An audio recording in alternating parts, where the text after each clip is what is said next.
현대차그룹이 미국 캘리포니아주 실리콘밸리에 소프트웨어 연구센터를 건립하기로 했습니다.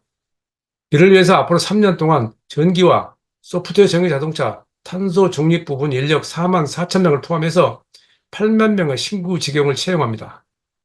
목적은 소프트웨어 전기 자동차 개발에 가속합니다. 가장 중심이라는 얘기죠. 소프트웨어 전기 자동차를 좀 간단하게 설명하면 스마트폰의 애플리케이션 업데이트를 상상하시면 되겠습니다. 이 시장은 앞으로 현재의 2,700억 달러 정도에서 2028년에는 55% 성장할 거라는 전망이 있습니다. 테슬라는 FSD 구독 상품, 풀 셀프 드라이브를 구독 상품을 운영하고 있습니다. 그러니까 월 기준하면서 이 제품을 사용한다는 얘기죠. 업데이트를 통해서. 그리고 60km 떨어져 있는 곳에 있는 내 자동차를 소환할 수 있는 스마트 소환 기능도 판매하고 있습니다. 예를 들어서 가속 성능 증강 기능은 2,000달러를 주고 구매할 수 있습니다. 시트 난방 기능도 300에서 470달러에 가능합니다. 우리가 흔히 알고 있는 실시간 도로 상황이라든지 노래방, 극장 기능도 구입할 수 있습니다. 가장 최근에는 BMW가 130km의 구간에서까지 속도에서 완전 자동 차선 변경 기능을 6,000유로에 출시했습니다. 이 기능은 7시리즈, 그러니까 이 기능을 탑재할 수 있는 시스템이 갖춰진 7시리즈에만 가능합니다. 문제는 이것이 그렇게 간단하지 않다는 얘기입니다. 우리가 인공지능을 이야기하는데요. 인공지능을 구현하기 위해서는 천문학적인 전력이 필요합니다. 더불어서 데이터 센터 채워야 됩니다. 또 초격차 통신망이 필요합니다. 지금 5G 가지고는 안 됩니다. 그래서 우리 인공지능이 세상의 모든 것을 바꿀 것처럼 이야기하지만은 그것은 이와 같은 문제들 때문에 한정적으로 대기업 중심으로 이루어질 것이다. 라는 의견들이 전문가들에게 나오고 있습니다. 어쨌든 소프트웨어 전기 자동차를 좀 살펴보겠습니다. 소프트웨어 전기 자동차는 커넥티비티가 그 시작입니다. 연결성이라는 얘기죠. 그러니까 인터넷을 통해서 연결된 자동차에서 새로운 것을 한다는 얘기입니다. 이게 1997년에 GM의 온스타가 그 시작입니다.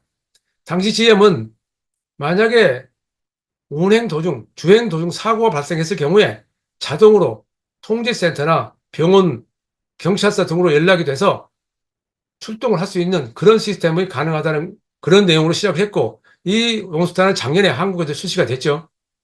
그리고 21세기 초에 BMW가 4세대 7시리즈와 함께 시작한 커넥티드 드라이브가 굉장히 빠른 속도로 발전했고, 이는 머세데스 벤츠, 아우디까지 공동으로 독일 내에서는 같이 개발이 진행됐고 상당히 많은 속도로 발전해 왔습니다. 그 2010년을 넘어서는 매 6주마다 업데이트를 한다는 내용까지 공지를 했었죠. 여전히 새로운 기능들이 추가되고 있습니다. 물론 지금 말하는 소프트웨어 전기 자동차의 그런 기능은 아직 아니죠. 근데 여기서 필요한 것은 기술적으로 이 아키텍처, 전기 전자 아키텍처가 있어야 됩니다. 디지털 셋이라고 다른 말로 하죠.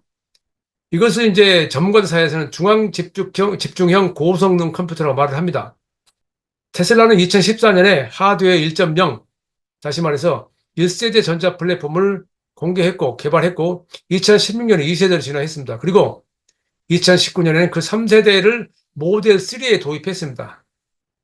그때 일본의 니케이라고 하는 자동차 전문 잡지가 니케이 오토모티브가 이 테슬라 모델 3를 티어다운해서 완전 분해해서 과연 어떤 형태로 만들어졌는지 분석을 한 자료가 있습니다. 그걸 보고 이 니케이 오토모티브는 중앙집중형 HPC를 발견했고 그때부터 자동차 회사들은 이 HPC, 이 아키텍처를 개발하기 시작했고 2025년을 대부분 목표로 하고 있습니다.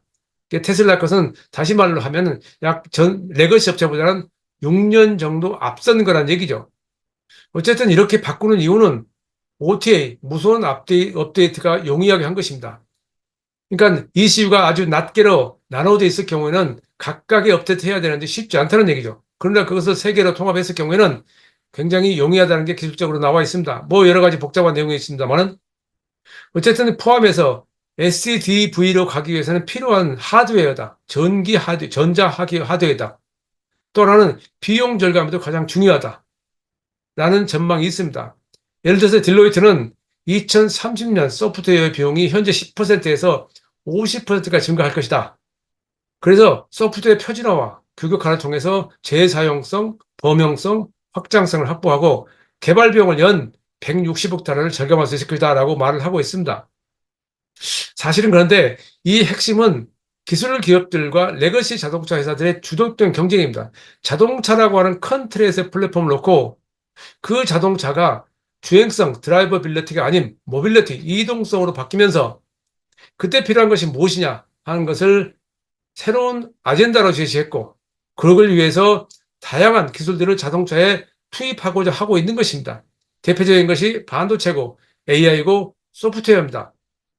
반도체는 자동차 회사들이 없죠. 이 반도체를 직접 생산하는 회사는 테슬라하고 BYD밖에 없습니다. 지금까지는 그렇습니다. 물론 지금 중국의 샤오펑이라든가 지리 자동차도 지금 내놓고 있긴 합니다. 최근에는. 근데 전통적인 회사 중에서는 엔비디아하고 퀄컴 이들이 가장 앞서 있습니다. 엔비디아는 자율주행에서 가장 앞서 있는데 자율주행 비율은 고급차에만 사용되기 때문에 시장 점유율이 많지는 않습니다. 5% 정도밖에 안 됩니다. 대부분은 이제 인포테인먼트 시스템을 가게 되는데 이쪽은 퀄컴이 장악하고 있죠. 이것은 이제 다른 쪽으로 계산해 보면은 이 아키텍처는 정확히 말하면 통합 제어 시스템이라고 설명을 합니다. 그러니까 기존에 40개에서 100개 정도 되는 ECU를 3개로 통합한다는 거죠. 기술적으로는 분산형 ECU, 제어형 ECU를 건너뛰고 그냥 중앙 집중형으로 바로 진화한다는 겁니다. 다양한 센서를 동원해서 이 업데이트가 가능한 가장 좋은 형태로 개발이 된 건데요. 테슬라는 이 칩을 자체적으로 개발했습니다. 그리고 대만 업체에 위탁 생산했습니다. 그 기판은 당시에 삼성전자 거였습니다. 그러니까 시스템 반도체를 자체적으로 설계했다는 것이 포인트죠. 그래서 테슬라는 당시에 레벨 4와 레벨 5 수준의 완전 자율주행차에 대응하는 수준이다라고 주장을 했었죠. 물론 그것이 그 주장한다고 모든 게 다 적용되는 건 아니지만요. 눈길을 끄는 것은 통합 이슈의 연산 처리 능력이 144TOPS나 된다는 겁니다. 매 초에 144조의 연산을 한다는 거죠. 더불어서 소비 전력이 72W밖에 안 된다는 것도 상당히 주목을 끄는 내용이었습니다. 그런데 그 1년 뒤인 2020년에는 랜드로버가 디펜더를 다시 출시하면서 700TOPS의 연산 처리 능력을 가진 퀄컴의 스냅드래곤 라이드라는 시스템을 채용했습니다. 마찬가지로 소비 전력이 70Wh밖에 안 됐었어요. 이 기술은 굉장히 빨리 발전했는데 그건 자율주행까지는 가지 않고요. 인포테인먼트에 한계되는 건데 어쨌든 5G가 완전히 구현되지 않아서 무선 업데이트가 여의치 않죠. 우리나라는 5G가 좀 빠른 나라에 속하죠. 그러나 다른 나라 해외용 보시면서 아시겠지만은 인터넷 연결이 그렇게 간단치가 않습니다. 어쨌든 이런 형태로 가장 먼저 선을 보였던 게 폭스바겐이고 폭스바겐은 ID3하고 ID4에 이카스1, 이카스2, 이카스3라고 하는 세 가지의 중앙 집중형 컴퓨터를 탑재했습니다. 이카스1은 차량 제어 컴퓨터 시스템이고요. 이건 컴퓨터에 따라 개발했습니다. 공동 개발했습니다. 이카스2는 자율주행용으로 마찬가지로 컨티넨탈과 공동 개발했습니다. 그리고 이카스3는 디스플레이하고 휴먼 머신 인터페이스 관련 콕핏 컴퓨터입니다. 이것은 인포테인먼트 쪽으로 들어가는 거죠. 이것은 LG전자가 공동 개발했습니다. 현대 폭스바겐은 당시에 무선 업데이트의 소프트웨어 업데이트에 쉽게 대응할 수 있는 아키텍처다라고 주장을 했었죠. 어쨌든 이게 왜 이렇게 하느냐? 반도체 부족 현상을 극복하는 데 가장 큰 도움이 된다라고 말하고 있고 또 하나는 와이어링 하네스가 없어지죠. 선과 선을 연결하지 않는다는 얘기죠. 그래서 70kg을 줄일 수 있는 경량화에 기여한다 이렇게 말을 하고 있습니다. 70kg은 자동차에서 엄청난 무게입니다. 어쨌든 이걸 다시 설명을 하자면 지금 상황에서는 아까 제가 앞에 말씀드린 주도권 전쟁이라고 했는데 최근에 등장한 그런 몇 가지 뉴스를 정리해 보면 중국의 샤오평 전기차 스타트업 샤오평이 폭스바겐 그룹하고 전기 전자 아키텍처를 공동으로 개발하겠다. 물론 기본적으로 샤오펑 겁니다. 그 샤오펑 것을 폭스바겐 차에 탑재하겠다는 얘기죠. 그렇게 해서 만들어낸 차는 2026년부터 중국에서만 생산되는 폭스바겐 브랜드 전기차에 사용된다라고 지금 발표를 하고 있습니다. 그 외에도 물론 포드와 토요타가 테슬라의 자율주행 기술을 사용한다. 토요타가 중국 텐센트와 파트너십을 체결해서 중국 시장용 전기차의 인공지능, 클라우드 컴퓨팅, 빅데이터 부문을 협력하기로 했습니다. 닛산도 바이두하고 인공지능하고 스마트카 기술 협력하기로 했습니다. 이 과거라면 생각할 수 없었던 일이죠. 그러니까 지금 자동차가 하드웨어 자동차와 만나서 소프트웨어 기술하고 협력, 매치가 되는 상황인데 그 상황에서 주도권 쟁탈전이 어떻게 이루어져 있는 것을 단적으로 보여주는 그런 내용들이라고 했습니다. 물론 이 외에도 많은 제휴관계가 있습니다만은 차차 정리하기로 하고요. 지금 여기서는 그러면 현대차 그룹의 도대체 지금 상황에서 어떻게 정리할 수 있냐 한번 짚어보겠습니다. 현대차 그룹은 여러 차례 터닝 포인트가 있었습니다. 20세기 말부터만 시작을 하자면 현대 기아가 합병한 게 가장 큰 거였죠. 그때 연간 400만 대 이상을 생산해야 살아남을 수 있다는 그런 논리가 있었죠. 그걸 규모의 경제라고 말을 합니다. 근데 두 회사가 합병을 해서 그게 가능했고, 두 번째는 비슷한 시기에 현대차가 품질 최우선 전략, 그래서 미국 시장에서 10만 킬로미터 보증기간 제도를 시행합니다. 미국에서 굉장히 많은 호응을 얻었고, 현대 기아차의 판매를 올리는데 큰 역할을 했죠. 그 한편으로 또 2006년에는 피터 슈라이어, 폭스바겐 출신의 디자인을 영입해서 현대차와 기아차의 디자인이 확실하게 바뀌는 그런 계기가 되기도 했습니다. 동시에 해외 현지화 전략도 좀 더 폭넓게 펼쳤죠. 20세기 말에 캐나다 브루먼 공장의 실패를 거울 삼아서 전 세계 모든 것을 펼쳐갔고, 그때 토요타가 시작한 세계화가 현대화를 따라서 했고, 가장 큰 게 중국 공장을 빠른 속도로 늘렸는데, 그 중국 공장에서 한때는 이 174만 대까지 팔렸었는데 작년에 25만 대로 곤두박친 것이 좀 안타깝습니다.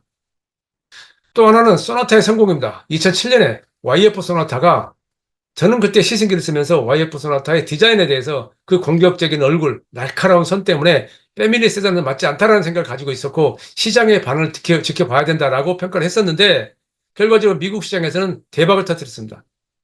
그 대박의 배경에는 물론 디자인도 있겠지만은 당시 석유 가격이 폭등했다는 점도 작용을 했습니다. 미국 시장에서 미국의 소비자들은 석유 가격이 낮으면 비싼 차를 큰 차를 타고요. 석유 값이 높으면 싼 차를 탑니다. 이런 시장의 흐름과 맞춰서 소나타는 대성공을 거두었죠. 그게 현대 기아차가 글로벌 시장에서 존재감을 높이는 데 가장 큰 역할을 했습니다. 그리고 2015년에 제네시스 브랜드를 런칭했습니다. 당시도 많은 사람들이 비판했고 부정적인 시각이 있었습니다만은 제네시스 브랜드는 지금까지는 성공적인 것으로 평가를 받고 있습니다. 이 제네시스 브랜드는 프리미엄을 지향합니다. 독일 프리미엄 3사, 벤츠, BMW, 아우디, 그리고 일본 3사, 렉서스, 인피니티, 아큐라, 그 미국의 링컨, 캐딜락, 이런 브랜드들과 경쟁을 합니다. 볼보도 있고, 제규어 랜드도 물론 있습니다. 근데 지금까지는 아큐라와 링컨 정도는 따돌렸습니다. 인피니티까지 따돌렸나요? 어쨌든 그 나름대로 제네시스 브랜드의 하고자 한 목적, 현대차 그룹의 브랜드 이미지를 높이고 수익성을 높인다 하는 측면에서는 이미 그에 대한 데이터가 많이 나와 있습니다만 그 순항을 하고 있습니다. 물론 이게 궁극적으로 어떻게 될지는 아직은 두고 봐야 되겠습니다만은 저는 자꾸 주장했습니다. 이 브랜드가 궁극적으로 성장하기 위해서는 중국으로 가야 된다. 근데 중국에 대해서 다양한 전략을 펼치고 있습니다만 아직은 성과가 나오지 않고 있습니다. 그리고 2020년에 전기차 전환을 발빠르게 선언했고 EGMP라고 하는 일반적으로 양산차 회사들이 할 수 없는 800V 시스템을 채용해서 350kW의 충전기에도 대응할 수 있는 그런 시스템을 만들어서 세계적으로 큰 주목을 끌었죠. 그래서 현대자동차 아이오닉 5, 아이오닉 6, 기아의 EV9은 2022년, 2023년, 2024년에 월드 카 오브 더 이어에 선정되기도 했습니다. 이게 그만큼 해외에서 현대차의 그 EGMP 브랜드에 대한 플랫폼에 대한 평가가 높다는 것을 의미합니다. 지금도 미국 시장에서 현대 기아차의 전기차 판매는 다른 브랜드와도 달리 빠른 속도로 증가하고 있습니다. 그리고 지금 소프트웨어 전기자동차 지금 다시 수면으로 크게 부상했습니다. 몇 년 전부터 시작된 것이긴 한데 본격적으로 미국의 연구센터를 설립하면서 새로운 길을 가겠다라는 것을 말하는 겁니다. 이것이 어떻게 될지는 아직은 단언할 수 없습니다. 지금 이걸 하기 위해서는 다양한 생태계가 있어야 됩니다. 생태계는 크게 말해서 반도체하고 AI, 소프트웨어를 말하는 겁니다. 우리나라에 세 가지 소프트웨어 생태계가 있을까요? 전기차에서 배터리는 그나마 한국이 비교 우위에 놓여 있죠. 그래서 현대차는 지금 이것이 어렵다는 것을 알고 아예 미국으로 가서 연구센터 설립한 것으로 보입니다. 그런데 20세기 말에 미국의 견제에 밀려서 토요타, 닛산, 혼다가 일본에 생산하는 것이 아니라 미국 등 현지 생산 전략을 바꾸면서 전 세계로 세를 넓혔고 토요타는 세계 1위 자동차 회사가 됐죠. 그런데 그 이후로 토요타가 세계 1위가 됐지만은 일본 경제에 미치는 영향이 어떻게 됩니까? 일본 자동차는요, 한때 2,840만 대를 생산한 적이 있었습니다. 그런데 그중 798만 대, 가장 많이 팔렸을 때가 798만 대가 일본에서 팔렸습니다. 지금 500만 대 정도 팔리고 있죠. 다시 말해서 자동차 회사의 성장과 그 국가의 경제 발전과는 크게 관계가 없었다는 얘기를 말씀드리고자 한 겁니다. 그래서 현대자동차가 미국에 공장을 짓고 기아도 공장을 짓고 해외 공장을 짓고 있지만은 현대자동차 입장에서 좋습니다. 그러나 우리나라 입장에서는 일자리가 없어집니다. 창출되지 않습니다. 이걸 어떻게 할지에 대해서 분명히 해야 되고, 또 하나는 이런 것들을 뒷받침할 수 있는 전력 문제도 우리나라는 지금 자동차 회사에 도움이 되지 않습니다. 삼성전자가, 현대자동차가 공장을 해외로 옮기는 것은 알리백에 대응하지 못하는 한국의 현실에서는 당장의 수익성을 낼 수 없다는 생각에 나가는 겁니다. 그거 탓할 수가 없습니다. 문제는 이런 것들 좀 종합적으로 짚어봐야 되는데, 어쨌든 현대자동차는 뭐 나름대로 그동안 그리웠듯이 이런 전략을 통해서 세계적인 시장에서 세계적인 메이커로 존재감을 지켜갈 수 있을 것입니다. 다만 그동안 없었던, 우리에게 없었던 생태계 속에서 소프트웨어를 어떻게 발전시켜서 자동차에 접목시켜서 소프트웨어 정의 자동차로 발전시켜 나갈 것인가는 앞으로의 숙제죠. 모두에게 숙제입니다. 테슬라가 앞서 있고 중국 메이커들이 앞서 있긴 합니다만은, 과연 이것이 어떻게 정의 내릴지는 소비자들이 무엇을 원하는지를 정확히 꿰뚫고 있어야 하지 않나 생각을 합니다. 어쨌든 자동차 산업은 빠르게 변하고 있습니다. 100년 만에 대전환이 정말로 이루어지고 있습니다. 누가 뭐라 해도 전기차로 가는 건 정해져 있고 자율주행차로 가는 건 정해져 있다라고 말을 합니다. 물론 저는 자율주행차에 대해서는 부정적인 시각이긴 합니다만은, 어쨌든 그 기술자들이 해결할 문제고요. 중요한 것은 레거시 자동차 업체들의 그동안의 사고방식으로 자동차 산업을 보아서는 안 된다는 얘기입니다. 오늘 얘기는 여기서 마치겠습니다.